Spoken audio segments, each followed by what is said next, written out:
Lotto Max. Today's jackpot is an estimated $50 million, plus an estimated 20 Max Millions, additional prizes of $1 million. All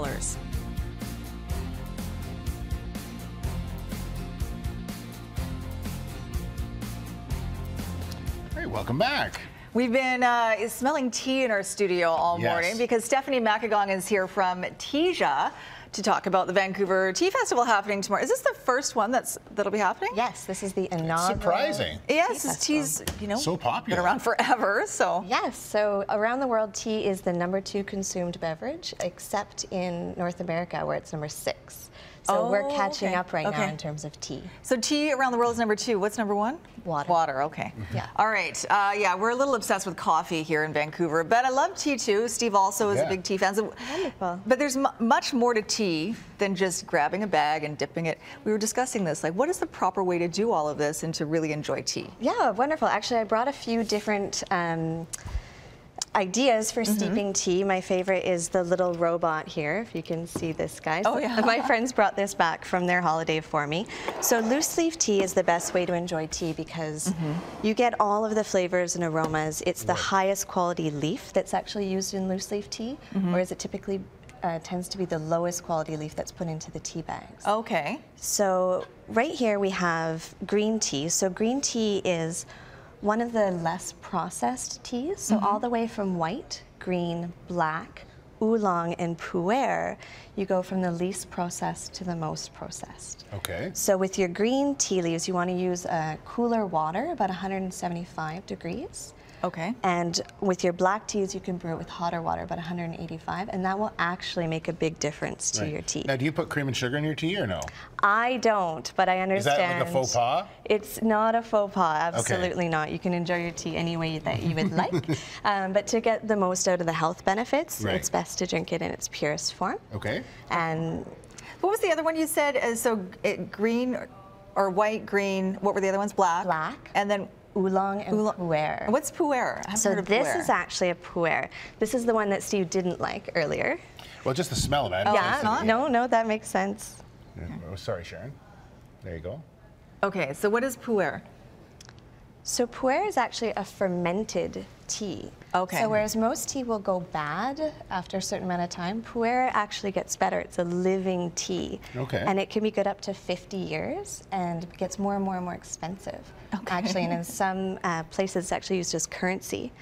So what's interesting about pu'er is this is a great weight loss tea. Oh, okay. So it actually takes cholesterol out of the blood. It'll help you with weight loss, and it's been getting a bit of a celebrity buzz. I don't know if I should mention names, but celebrities have been actually talking about pu'er in terms of helping them with their weight loss. And if you look at it, it's really, looks very dark and rich too. It's very earthy. It definitely has an earthy flavor. Right. It tends to be a tea that people like when they're getting off of coffee and moving towards tea. Okay, so say we start with this one. So how long would you steep this for? What would be the process? Yeah, so all tea comes from the same plant, which is the Camellia sinensis plant, which is why all tea has caffeine, and all tea has very similar properties, and it's how it's processed, which brings it to either white to a black tea. So all tea with caffeine, you want to steep only for about 3 or 4 minutes. Okay, so we did some coffee cupping a few weeks ago. Yeah. Now you can also do this cupping process with tea. Yes, absolutely. So what you would do is you would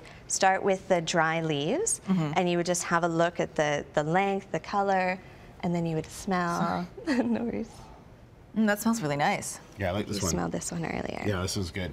Which is this one? This is the green. This is a green tea, and then we've blended it into a morning sunshine. Morning sunshine. So it has green tea, calendula, rose hips, goji berries, and natural flavors. Nice. I'm not sure if I would have remembered all those. Well, it says right here on the back. So yeah. Okay, so then what do you do? So in this process, we put the leaves in here, we add our water, and we steep. Okay. And then we actually spoon it out so that now you can see what the leaves look like brewed. Okay. So they expand quite a bit. And you can actually get right in there and have a look at the length and the color. Right. And then this, once it's brewed, we call it the liquor. So again, you can have a look at the color. These are 2 black teas. Obviously, one is much more rich. And then, if you'd like to taste. Now, green tea is very good. Is green tea the best for you? You know what? There's a debate. because it comes from the same different. plant, there's a lot of the same benefits either way. But green tea has definitely gotten the most attention in terms of helping to prevent cancer. Okay. And increasing longevity. So we just taste it like normal? Yeah.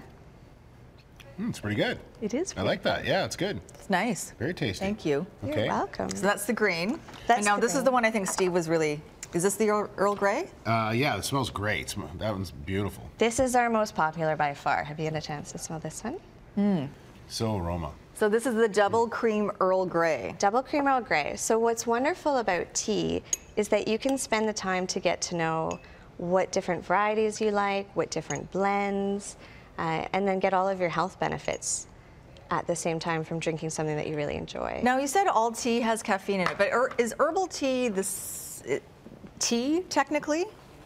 Like, how does it get caffeine free then? Right. So herbal tea has never had caffeine in it. So it's actually herbs. Right. So it's not the same. Exactly. Okay. So the purists will say that all tea, real tea, comes from Camellia sinensis. Right. That's your white through your pu'er.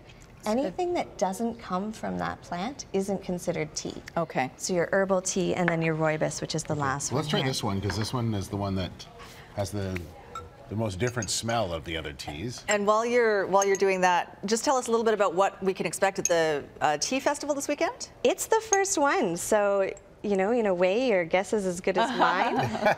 I know that they're having workshops. They're having a number of different vendors. Thank you. There'll be lots of tea to try and lots of different accessories. Just throw that one. Oh, you didn't. Yeah, so I'll show you how this works. This is the Vancouver Tea Festival. It's happening at the Olympic Village tomorrow from 11 to 5. You can get more information at vancouverteafestival.ca and tweet them at VanTeaFestival. Okay, so what did you do here? Yeah, so I just flipped it over and that let the liquor pour into the cup. Yeah, I'm going to try that one. And then typically I would scoop it out onto Sure. the top so that you could see. We're out of time though, so So we want to try it? just move right along to Move the right tasting along. part. Absolutely. This is the orange one, the blood orange Yeah. one, okay. So this is caffeine free, so it's a great alternative if you're not looking for caffeine but still want all the antioxidants, etc. Yeah, that's good. I like that one. Well done. Well, thank you very much. Thank nice to you meet very you. much. You're very knowledgeable about tea. You can I'm try working all on of it. You can try all of these at Teaja. We will take a quick break here on the morning news and be right back after this.